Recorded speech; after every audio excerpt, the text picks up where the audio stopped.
Indonesia itu beda-beda jalurnya. Kalau Habib Muhammad Rizik Syihab itu berasal dari ayahnya Husain Syihab dari Palembang. Dari Palembang. Kalau keluarga Syihab, Prof. Quraish Syihab, Alwi Syihab, Najwa Syihab itu dari Syihab Makassar, Sulawesi Selatan. Beda. Lah Ustaz kok tahu ya, saya punya bukunya semua. Oleh sebab itu nanti akan kami tampilkan kitab Khidmatul Ashirah. Kitab Khidmatul Ashirah ini yang merangkum nama-nama klan dari Ba'alawi semuanya. Ulama kiai-kiai kita harus punya. Kalau nggak punya minta ke saya kasih PDF-nya. Khidmatul Ashirah. Ini penjelasan ringkasan dari Syamsul Dhairah. Ini pegangan utama dari Rabithah Alawiyah. Harus punya. Jadi dari Palembang. Jadi mohon maaf nih, ini nanti kita bukan mentelanjangi, tapi mempelajari, mengetahui tentang kesucian dzurriyyah Nabi supaya tidak dikotori oleh orang-orang genah ini. Ini yang kami jadikan sebagai minat, moto dan semboyan kami untuk menyampaikan ini. Bukan ngurusi nasab orang lain, bukan. Untuk apa ngurusi nasab orang lain, urusan nasab, enggak. Yang menjadi ya kewajiban atau fardu kifayah bagi kami ini adalah meluruskan. Karena apa? Berhubungan dengan Nabi saya, Nabi kami gitu loh. Kalau berhubungan dengan selain Nabi kami yang suci, yang mulia ini, ya saya nggak ngurusin untuk apa ngurusin nasab orang lain. Karena berhubungan dengan Nabi kami, Nabi seluruh umat Islam di dunia. Bahkan tidak hanya Nabi-nya umat Islam, Nabi-nya seluruh umat manusia yang beriman dan bertakwa dari segala penjuru macam agama, suku, ras, dan bangsa. Jadi wajib fardu kifayah, harus saya luruskan. Mohon maaf. Dan jangan sampai nanti kami dinilai rasis, enggak. Mengatakan, saudaranya saya itu ada yang berasal dari suku Madura. Maksudnya itu rasis kan ya enggak. Saya asli Jawa, istri saya Madura, keponakan saya Bayak kan sama. Misalkan, ini Kang Mas KLT Fatih Wiradiningrat itu suku Jawa Mataraman. Ya, misalkan saya mengatakan seperti itu masuk rasis kan ya enggak. Identitas orang per orang disampaikan dengan sesuai datanya, itu nggak apa-apa. Ya misalkan saya mengatakan Prof. Quraish Syihab itu dari marga Ba'alawi, Hadrami.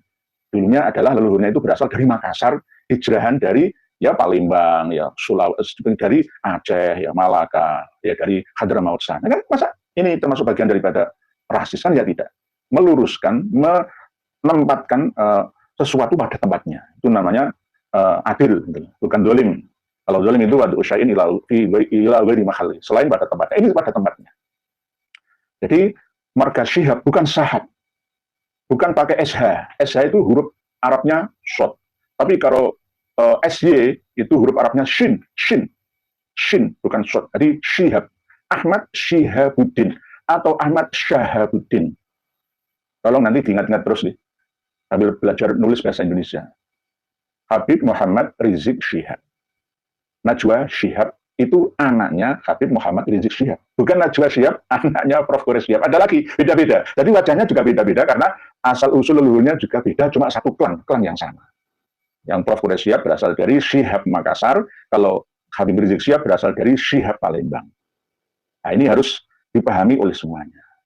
Dan telah kami sampaikan dalam tema beberapa jam yang lalu, apakah kami akan membongkar hasil tes DNA-nya Najwa Syihab? Bukan itu.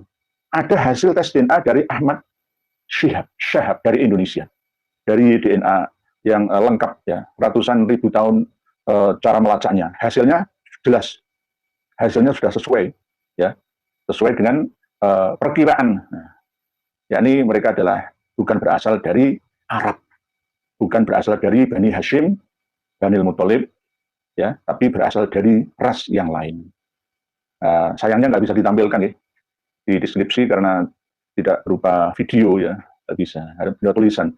Sudah saya baca ya, sudah saya baca semuanya ada namanya Ahmad Syihab atau Syihab from Indonesia. Oke, saya bukakan sebentar ya, biar mantap. I did, bukan I did ya, harus benar-benar mantap, harus yakin, saya yakinnya. Dikira nanti saya bohong kepada panjenengan semua. Ini pernah di setting tidak bisa diakses oleh orang lain, oleh beliau dari Rabithah Alawiyah ya, dan saya bisa membukanya. Ini dari Ahmad Syihab atau Syihab, keluarga Syekh Syihab from Indonesia, hasil tes DNA-nya GM201. Tidak J1, tidak J2, atau O, atau R, atau S, atau apa enggak. Jadi jelas. Jadi ini yang paling ya taat dengan Habib Muhammad Rizik Syihab dari keluarga marga Syihab. Kenapa? Sesuai dengan arahan dari beliau Kang Mas Muhammad Rizik Syihab yang mengaku-ngaku sebagai duriah Nabi ya harus dan wajib tes DNA. Dan Pak Mas Ahmad Syahab atau Syihab ini benar-benar melaksanakannya. Nah, secara ilmiah keberadaan rambut ini penting. Jadi kalau ada yang menolak Muhammad itu hanya cerita khurafat, dengan adanya rambut itu bisa diperiksa gennya, DNA-nya bisa diperiksa. Bahkan itu juga bisa menjadi bukti bahwa setiap keturunan Nabi yang hidup pada hari ini pasti ada, yaitu unsur kesamaan DNA dengan DNA Nabi. Membuktikannya lewat rambut yang ditinggalkan oleh Nabi, saudara. Alhamdulillah. Jadi kalau Habib palsu ketahuan tuh kalau diperiksa. DNA Nabi kemana, DNA-nya kemana. Jadi gitu Kang Mas Muhammad Rizik Syihab. Jadi jangan marah-marah, jangan nantang-nantang dengan menepuk dada, menantang orang semua ditantang. Masalah apa? Kalau masalah KM 50 santri 6 panjenengan saya nggak ikut ya. Sudah saya terangkan pada waktu pertemuan kami yang lalu bahwa kami menyalahkan semuanya. Pembunuh santri 6 panjenengan salah dan akan menerima karmanya. Begitu juga panjenengan akan turut serta menerima karmanya jika tidak taubat sejak sekarang. Karena nanti panjenengan akan mengulang kembali korban yang lain dengan lisan yang tidak dikontrol, ya, mengkompori orang-orang. Jangan coba-coba bikin kerusuhan, saudara. Saya minta dari malam hari ini, semua umat Islam, saudara asah golok yang tajam. Saudara asah aja golok yang tajam. Kalau mereka mau bikin huru-hara di Jakarta, coba-coba ganggu keamanan, bakar-bakar halte. Hei umat Islam, keluar dari rumahmu, bawa senjatamu, ganyang mereka. Seperti apa yang dilakukan oleh Habib Ahmad Al-Aidid bin Habib Abdullah Al-Aidid, Bangka Belitung, dari Habib Ismail ya Al-Aidid juga. Sekarang kita akan membuktikannya. Para pemirsa dan pendengar sekalian bisa membuka nanti di Google searching untuk mencari silsilah nasab Habib Muhammad Rizik Syihab. Ini sudah beredar di mana-mana. Jangan salahkan saya. Mari kita koreksi bersama. Kita koreksi, beliau Habib Muhammad Rizik Syihab ini adalah duriah Nabi yang ke-38. Ini tidak masuk akal. 1430 tahun sejak Rasulullah Shallallahu Alaihi Wasallam sampai sekarang kok baru 38 generasi, itu tidak masuk akal. Oke lah kalau memang dimasukkan akal ya, tapi tetap dipaksakan, terpaksa. Tapi jika masuk dalam ranah ilmiah, ini tidak bisa dikategorikan sebagai kajian ilmiah, tapi hanya berdasarkan prasangka atau zon saja. Ketika Sayyidah Fatimah wafat tahun 11 Hijriah, ya, umurnya cuma 28 tahun. Sayyidah Fatimah Az-Zahra itu diperistri oleh Sayyidina Ali karamallahu wajhah, wafat tahun 40 Hijriah, umur 62 tahun. Melahirkan anak yang bernama Husain. Husain ini lahir pada 4 Hijriah tahunnya, wafatnya tahun 64 Hijriah, umurnya cuma 64 tahun. Ali Zainal Abidin, terus sampai Muhammad Al-Baqir, ini generasi yang keempat, kalau dari Rasulullah generasi yang kelima. Itu masih normal. Dalam satu abad, ada 5 generasi. Anak, cucu, terus buyut, canggah, wareng. Itu wajar. Dalam satu abad 100 tahun. Coba jenengan ingatlah. 45, merdeka bangsa Indonesia, 1945. Sampai sekarang belum ada satu abad. Ketika mbah kita, lahirnya tahun 1945, jenengan cek sekarang. Anaknya, ya kan, punya anak, punya cucu, punya buyut. Kakak saya yang paling barat itu umurnya 61 tahun meninggal dunia. Satu, ya. Kakak saya sudah memiliki anak, ya, umur 40 tahun. 40 tahun. 2. Anaknya kakak saya memiliki anak sendiri yang berumur 14 tahun. 3 generasi kan. Ditambah kakak saya berarti 4. Ditambah bapak saya berarti 5. Dalam jangka waktu 100 tahun ini menurunkan 5 generasi. Ini sesuai dengan hitungan dari Fatimah, Husain, Ali Zainal Abidin, Muhammad Al-Baqir. Normal. Karena Muhammad Al-Baqir lahir tahun 59 Hijriah, wafat tahun 114 Hijriah. Umurnya cuma 55 tahun. Orang-orang zaman dulu itu umurnya tidak terlalu panjang. Karena peperangan. Dulu itu orang harus saling menundukkan satu sama lain. Siapa yang kuat akan menerkam yang lemah. Hukum rimba. Terus sampai ke Ja'far Shadiq, Ali Al-Uraidi, Muhammad An-Naqib, Isa Ar-Rumi, Ahmad Al-Muhajir, ini mulai ada keteledoran. Entah itu sengaja dari Rabithah Alawiyah atau dari pihak Habib Muhammad Rizik Syihab sendiri. Yakni ketika sampai pada Imam Ahmad Al-Muhajir, itu lahirnya tahun 260 Hijriah disebutkan di silsilah nasabnya Habib Muhammad Rizik Syihab.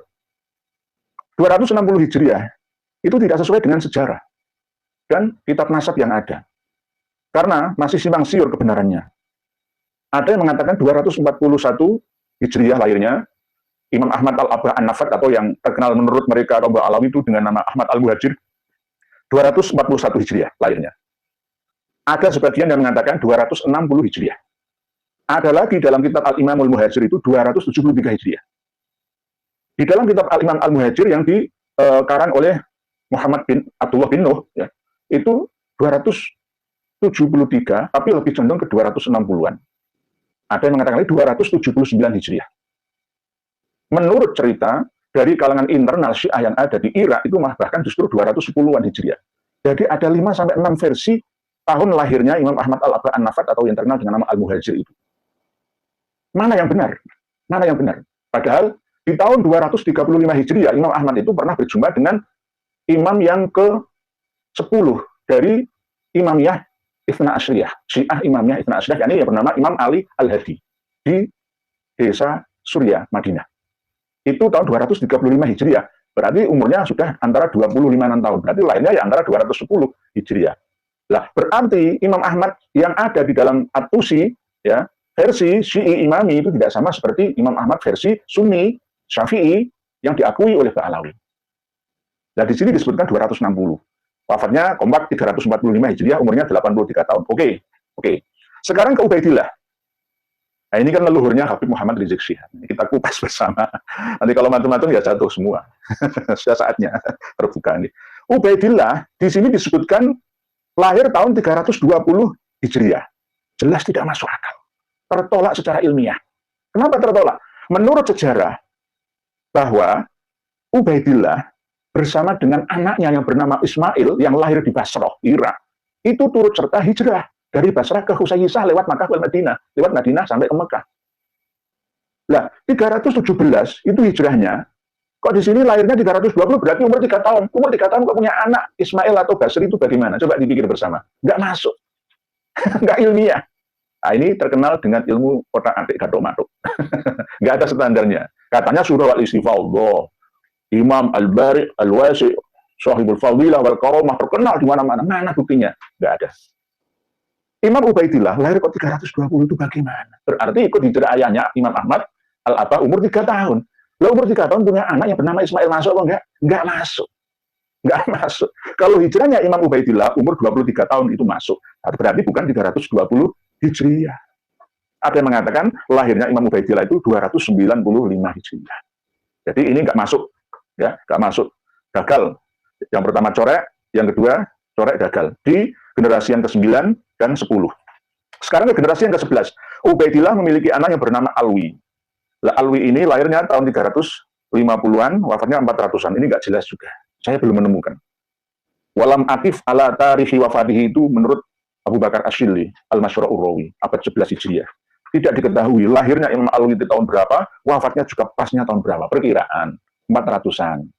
Disamakan seperti kedua saudaranya Basri dan Jadid. Nah, ini juga perkiraan otak-atik gathok-mathok. Berikutnya ke generasi yang ke-12 dari leluhurnya Habib Muhammad Rizik Syihab, Imam Alwi memiliki anak yang bernama Muhammad. Nah, Muhammad ini lahirnya tahun 390 Hijriah, wafatnya 446 Hijriah, masih masuk. Masih masuk. Pantas masih.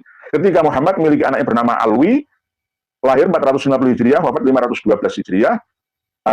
Alwi memiliki anak yang bernama Ali Kholi Isam, yang terkenal dengan ketika tahiyat yang membaca sholawat Assalamualaikum ayuhan Nabi wa rahmatullahi wabarakatuh itu dijawab langsung oleh Rasulullah. Waalaikumsalam ya Syekh Ali Ba'alawi. Ali Kholi Isam ini di sini disebutkan lahirnya 470, terus wafatnya 529. Ini jelas juga tidak masuk akal. Umurnya cuma 50 tahun, nggak masuk akal, nggak ilmiah. Kita coba cocokkan dengan kitab Ar-Raudhul Jali saja. Ali Kholi Isam itu wafatnya tahun 507 kalau di sini. Ada 527, ada 507, ada 529, ada wafatnya 729. Mana yang benar? Nah, inilah yang namanya otak-atik gathok-mathok. Ar-Raudhul Jali coba jangan lihat. Halaman 128. Wafatnya itu 507. Jelas nggak masuk. Yang asli sesuai dengan Tabaqatul Khawas Abdul Latif As-Sirji Az-Zabidi itu 729 Hijriah wafatnya Imam Ali Khalid Ihsan. Ini diotak-atik lagi wafatnya 529 Hijriah, tidak sesuai dengan Ar-Raudhul Jali yang 507 Hijriah. Nah ini, terus ketika Imam Ali Khalid Ihsan memiliki anak yang bernama Muhammad Shahid Mirbad. Ya, ini lahirnya 500 Hijriah, wafatnya 590. Diperkirakan genep-genep semua, umurnya 50, 60, 55, 56, 65 gitu, nggak ada yang ganjil. Terus ini yang paling tidak masuk akal. Pada generasi yang ke-16 dari leluhurnya Habib Muhammad Rizik Syihab itu sampai ke Ali yang menjadi ayahnya Muhammad Al-Faqihil Muqaddam. Ali yang terkenal dengan nama Walidul Faqih itu lahirnya tahun 630, terus wafatnya tahun 690. Padahal bapaknya Ali ini wafatnya tahun 550. Orang yang sudah meninggal dunia lama, hampir 80 tahun, kok masih memiliki anak? Ayo, masih memiliki anak yang bernama Ali Walidul Faqih. Jangan nanti koreksi sendiri. Muhammad Shahid Mirbad itu lahirnya 500 Hijriah, wafatnya 550 Hijriah, umurnya 50 tahun. Lah, 550 itu sudah wafat, tetapi memiliki anak yang bernama Ali, yang terkenal dengan ayahnya Muhammad Faqih Muqaddam, lahirnya 630. Itu gila. 630 itu, Muhammad Shahid Mirbad sudah meninggal dunia, perkiraan ya 60 tahun, 80 tahun, ya. 550 tambah 80 tahun. Sudah meninggal 80 tahun itu masih memiliki anak yang bernama Ali Walidul Faqih. Gitu. Lalu, ini yang paling menggemar-gemarkan lagi. Ali Walidul Faqih memiliki anak yang bernama Muhammad Al-Faqihil Muqaddam yang terkenal. Muhammad bin Ali Ba'alawi, ya, tokoh sufi ya, yang mengalahkan Syekh Abdul Qadir Al-Jailani katanya menurut mereka, ya. Itu lahirnya tahun 574 Hijriah, wafatnya 653 Hijriah. Masuk enggak? Enggak masuk. Antara lahirnya ayahnya itu duluan anaknya. Ayahnya itu lahirnya 630, anaknya lahirnya 574. Itu piye to, Ki? Jelas nggak masuk akal. Cocokkan semualah. Buka sendiri daripada nanti saya dikira ngarang-ngarang dewe. Jadi nggak masuk sudah. Ini jika sampai saya telusuri semua ke Habib Muhammad Rizik Syihab itu jelas. Ini corek semua, gagal. Gagal menjadi dzurriyyah Nabi berdasarkan silsilah nasab ini. Tidak ilmiah. Tidak masuk akal, tidak masuk akal. Nah, tolong dibenahi lagi kalau toh mau diakui secara ilmiah, ya. Tolong dibenahi lagi. Jelas salah, ya. Salah. Siapa yang menyalahkan? Dia standar. Orang wong wis mati puluhan tahun kok masih memiliki anak. Itu bagaimana? Coba dipikir-pikir bareng dulu. Yang ini. Wong ayahnya itu lahirnya lebih duluan anaknya. Oh, no, maksudnya. Atau yang sudah meninggal dunia lama puluhan tahun masih bisa memiliki anak. Ini sama dengan halusinasi, sama dengan penyakit malihulia, sama dengan itu. Jadi, mohon maaf, tidak ada kejahatan yang sempurna. Walaupun sudah berjalan lama, diyakini surah wal istiwadah oleh banyak orang, tetap akan ada kelemahannya. Karena apa? Akan terjatuh dengan sendirinya. Karena kesalahannya sendiri, menggali lubang yang akan dimasukinya. Saudara-saudariku semuanya, para pemirsa dan pendengar sekalian, ini saya sertakan kitab Khidmatul Asyirah. Kitab Khidmatul Asyirah ini dikarang oleh Al-Ustadz Al-Jalil As-Sayyid Ahmad bin Abdullah As-Sagaf Al-Alawi. Tahun 1964, sebelum meletusnya G30 SPKI. Dikarangnya di Jakarta, Indonesia. Oleh Rabithah Alawiyah. Tahun Hijriahnya 1384. Sesuai dengan tanggal 11 Juli 1964. Di sini disebutkan ada Qabail atau Qabilah. Klan-klan dari Pak Alawi itu sejumlah 346 nama klannya. 346. 346. Ini bisa mengalahkan suku-suku bangsa yang ada di seluruh Indonesia. Toh, di dalam catatan di spenduk sensus yang ada di Indonesia itu ada 300 lebih suku dan bangsa, tapi ada subnya itu lebih dari 1.300-an. Tapi kalau disuruh menyebutkan 300 klan atau qabilah atau suku, kita tidak akan bisa menemukan. Paling yang perkiraan-perkiraan pecahan-pecahan. Paling yang perkiraan-perkiraan pecahan-pecahannya saja. Misalkan kita hanya bisa menyebutkan 20 lah ya, kalau di Indonesia, misalkan suku Jawa, Sunda, Madura, Bugis, Melayu, Batak, misalkan, terus suku, nggak ada Rohingya loh ya, Dayak misalkan. Dayak pun ada sub-sub bagian-bagian tertentu, paling dengan bisa nyebut paling 100-an lah. 100. Nah, ini ada 346. 346 kabilah dari Pak Alawi ini seandainya datang semua ke Indonesia, hancur sudah kita. Mohon maaf, hancur sudah kita. Apalagi sudah ada kota Situbondo, kota Tarim. Belum sohib-sohib yang lain. Ya. Ini untuk kehati-hatian kita. 346. Kemarin yang disebutkan oleh Habib Muhammad Rizik Syihab kan cuma 75 tambah 15, cuma berapa? Jadi tidak ada sahab lah ya, Syihab yang ada itu. Jadi mulai yang pertama, nah ini, Alu Azmat Khan. Nah inilah yang saya itu kadang-kadang dengan Kang Mas, Kiai Ali Badri itu kadang-kadang masih, beliau itu gandoli. Ya. Mbok yo, jangan di tengah saja, Kang Wasid ya wasid, tapi yang adil. Azmat Khan itu, Abdul Malik, itu hanya perkiraan saja. Lalu Ali Maknun, Alu Abu Bakar Al-Fakhr, Husain Al-Qoroh, Al-Hajj Al-Baiti, ya, semua dibatalkan oleh beberapa jam yang lalu. Syekh Syamsuddin Syarafuddin melalui akun resminya menyusul lagi, saya dikirimi. Jadi Mufti Diyar Al-Yamaniyah, Syekh Syamsuddin Syarafuddin beberapa jam yang lalu ngirimi bahwa sudah dibatalkan lagi beberapa kabilah dari Ba'alawi. Hasan Al-Hudaili, Bafaub, Bafarwash, Al-Walaj, Al-Basuro, Ali Lala, Ali Kuku, banyak sekali, ada Al-Jazirah juga, Al-Majud, Al-Haddad, Hamdun, Basakota, Musarrofa, Tawil, Bafaroj, Al-Hasim, Khadijah, Ahmad Al-Nahaikon, ada 346, enggak saya sebutkan satu persatu, lama nanti.